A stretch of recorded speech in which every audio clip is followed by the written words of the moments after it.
la persona que en cierta medida merece confianza por su trayectoria y que, bueno, se va a poner a trabajar, que va a ayudar, que va a explicar, que va a intentar solucionar con los otros, pero no soy el líder, el cabeza de nada, porque entonces estaríamos fastidiando desde el inicio este movimiento.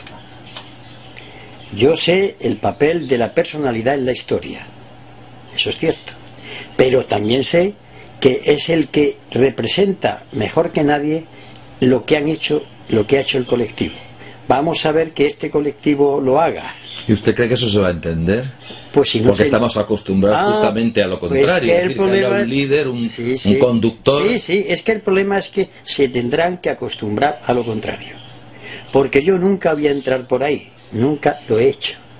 Yo he sido alcalde, he sido coordinador general de Izquierda Unida, secretario general del PC, y todos le dirán a usted que trabajé siempre muy colectivamente, que yo he perdido votaciones en el seno de los órganos de dirección de donde está y no ha pasado nada. O sea, me niego a ser ese famoso líder. Eso no va conmigo, y si alguien lo ha creído, lamento decirle que se ha equivocado. Creo que ningún partido político en estos momentos puede abordar el problema tan grande que tenemos. Y en segundo lugar, que yo estoy militando. Sería como montar un partido político contra el partido político en que yo milito, ¿no? Yo he hecho una operación que me sitúa exactamente dentro del Partido Comunista de España, es decir, no rompo ninguna disciplina ni ningún estatuto. Es una operación que hago a título personal. El documento mío me ha amarrado. Yo he hecho un documento en el que, de propio intento, yo me he puesto una serie de condiciones que me impiden volverme atrás. Y doy 3 razones por las que yo no puedo encabezar ninguna lista. Primero es mi edad, en segundo lugar son mis circunstancias de salud, que está bien, pero vamos, tampoco estoy para tirar cohetes, y en tercer lugar, que nunca segundas partes fueron buenas. Entonces yo lo que quiero, en cierta medida, ser el referente, ni siquiera hablo de encabezar, ser el referente de esta operación. Cuando esto esté funcionando, si funciona, pues será magnífico. Y ahí el referente, perdón, este colectivo, si tiene que tomar una decisión, que la tome. Si quiere ser fuerza política, si quiere ir a las elecciones, si no quiere ir a las elecciones, sino echar el poder en el peso de la política, yo sería partidario de ese. Es decir, dirigirse a las fuerzas políticas. ¿Quién asume este programa? Ah, ninguna, vale, pues ahora vamos a la abstención. E impedir y hacer que la votación, la abstención, supere el 50%. Porque yo lo dejo claro, la política es cuestión de fuerza. Así no demos más vueltas. La fuerza de los votos, la fuerza de la democracia, la fuerza del dinero, la fuerza de los enchufes, Eso, por tanto, yo lo digo sin máscara ninguna. Política es fuerza, fuerza democrática, la fuerza de la mayoría. O sea, que estamos hablando más de un movimiento, ¿no? Estamos hablando de un movimiento. De este frente que dice usted, cívico. Sí, un frente cívico, y que pudiera influir, que pudiera, de alguna forma, modificar o controlar a fuerzas políticas que defendieran estos programas, ¿no? Bueno, significa, en cierta medida, situar a las fuerzas políticas ante una opción. Imaginemos que la inmensa mayoría de los ciudadanos dicen: no, nosotros queremos un programa de estas maneras, un programa que satisfaga los derechos humanos, que satisfaga las necesidades que tengo como ser humano, que me dé el futuro para mis hijos, y decirle a las fuerzas políticas: bueno, esto es lo que hay, ¿qué vais a hacer? Y ellas tendrán que definirse. Lo que ocurre es que luego puede pasar como, por ejemplo, en Izquierda Unida en Andalucía, es decir, tiene una base social, tienen unos militantes, hay un programa, pero sin embargo cuando llegan al poder se olvidan de los militantes, del programa. ¿Cómo ve usted lo que está pasando en Andalucía, Julio? Vamos a ver. Los militantes votaron esto. A mí no me gusta escabullirme, los militantes lo votaron. Luego, en el momento que los militantes lo votaron, los militantes tienen la responsabilidad. Yo también, porque aunque voté en contra, pero soy militante. A mí no me gusta echarle la culpa a las direcciones, que ya tienen sus responsabilidades, como si los que votan no tienen ninguna. Repito, la gente votó esto. ¿Y qué ocurre? que cuando la gente está muy concienciada, esto no hubiera podido pasar, porque esto se estaba viendo venir. Yo lo sabía hacía ya meses, la gente que aquí no se dio cuenta. Por tanto, meditemos para que en lo sucesivo la gente que milita pida cuentas, exija saber qué es el discurso, qué se va a proponer, y no confiar en sus líderes o en sus dirigentes. Eso también Izquierda Unida tiene su parte de responsabilidad.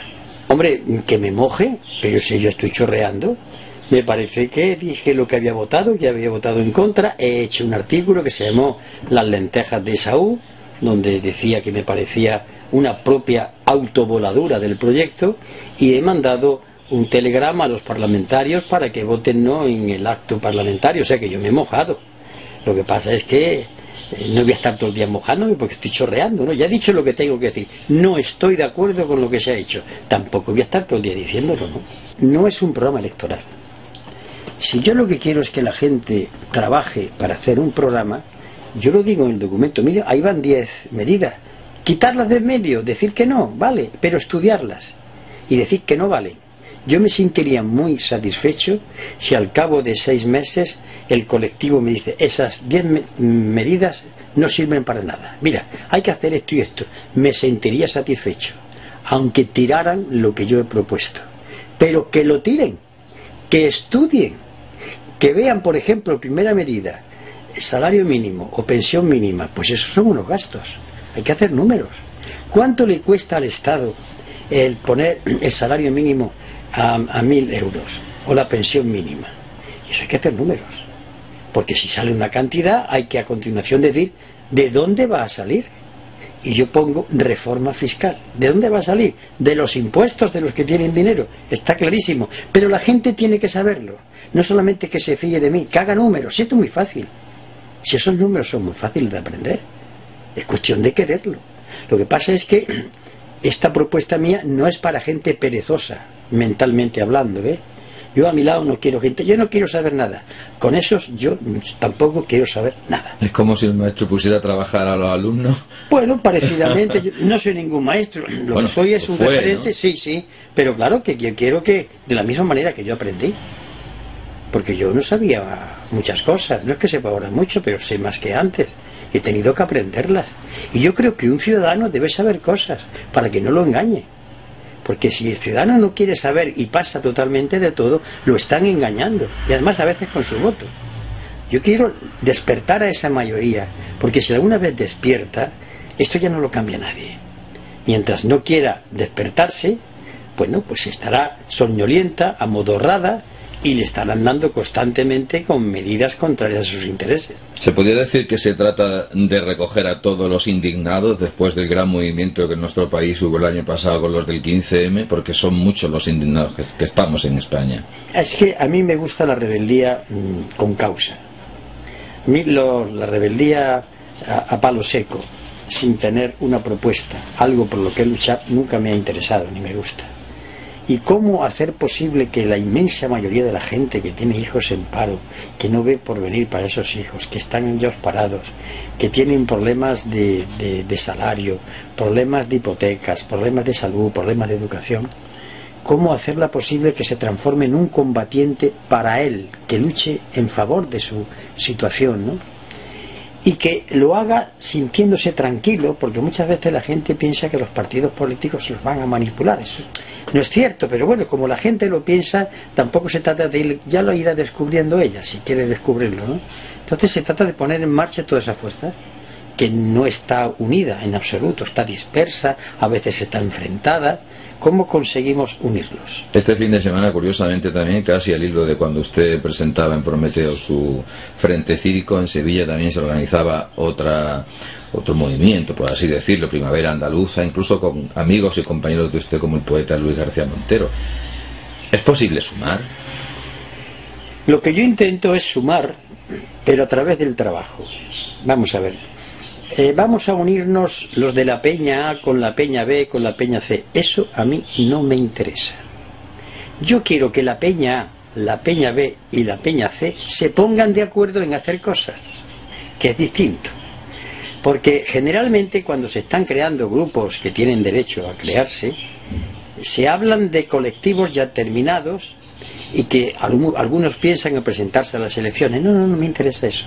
A mí me interesa que la gente se ponga de acuerdo en un programa. Nos unimos para hacer esto. Y por tanto, Primavera Andaluza o cualquier otra, o una asociación de vecinos, o un colectivo ecologista, o una persona a título individual, entre ustedes, ¿qué programa hacemos? Es decir, si alguna vez ustedes quieren que las fuerzas políticas o ustedes quieren gobernar con un programa, ¿por qué no lo hacen ustedes? En política no hay demasiadas mezquindades. Como en la vida misma. La política es el reflejo del ser humano. Si en la política hay mezquindad es porque el ser humano es mezquino. La política no es en sí perversa. Vayamos a creer que estamos ante un ser humano que es una estampa de la ingenuidad y que llega a la política y lo transforma. No. El ser humano salpica a todas las cosas que él crea. Y si en política ocurren cosas que no son honestas ni correctas, no olvidemos de dónde venimos. Usted ha dicho en este documento que estamos en una situación casi golpista, ¿no? Dice que es un golpe de Estado incruento y que estamos en un estado de emergencia o de excepción. Sí, vamos a ver. El momento es grave. Vamos a ver. Si cualquier ciudadano que a lo mejor se ha podido asustar de esa expresión, le digo, tranquilícese usted, coja la Constitución, haga el favor. Y vamos a leer el título preliminar y el título séptimo. Dígame usted si esto no es de risa. Se ha vaciado de contenido, pero es más, es que hace años el Círculo de Empresarios de Madrid dijo Maastricht es la reforma constitucional. Luego a la Constitución nos las hemos ido cargando lentamente. Eso es un golpe de Estado, que no es cruento, que no es con sangre. Digo, golpe de Estado incruento y a cámara lenta. Es decir, la famosa Constitución que todos los días están sacando para decir que la monarquía está en la Constitución, los derechos sociales han sido totalmente marginados y están en la Constitución. Por eso digo que estamos ante un golpe de Estado, que no es violento, que no ha sacado al ejército, pero que va operando lentamente. Lo que realmente tenemos delante de nosotros es que no se puede pagar. Una de dos. O se paga a lo largo de siglo y medio con unos intereses muy bajos, sin que eso a la gente le cueste la salud, le cueste la educación, o se voy a ser claro, no se paga. No se paga ni una gorda, lo mismo que hizo Argentina, porque en la deuda hay mucho componente de ilegalidad en la deuda, y eso podemos verlo ahora, la gente estudiando. Por eso he invitado a economistas, a técnicos, para que le puedan ir diciendo a la gente esto que yo estoy diciendo ahora, se lo puedan demostrar, ¿no? Hay un momento, si no se puede pagar, pues no se paga, así de claro. Sí, yo soy partidario de salirnos del euro, pero no lo he puesto en el programa. Soy partidario de salirnos del euro. Y con el euro hay las siguientes salidas. Una, que nos vamos nosotros. Dos, o que nos echan. Tres, o que se va a Alemania, que es el origen del problema.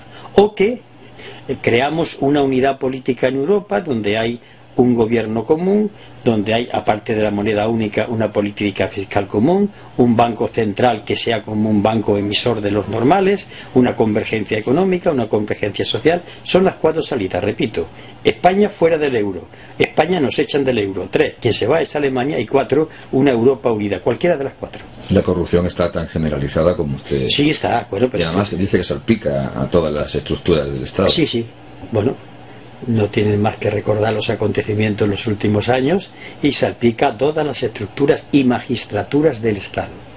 Y llega a los 3 poderes, pero vamos, lo estamos viendo diariamente. Cojamos la prensa en los últimos 2 años, por no hablar de los últimos 20 años, y bueno, y veremos que esto es un escándalo sí, otro escándalo también, permanentemente, y además no pasa nada, no pasa nada. Se indulta a delincuentes, se usa el poder del gobierno para impedir que el fiscal esté investigando a posibles delincuentes, hay penas para ladrones de alto copete que son irrisorias, hay gente que está en la cárcel decenas de años por una cuestión que no tiene importancia al lado de los otros delitos. Ya me dirán si esto no es corrupción. Y lo de la banca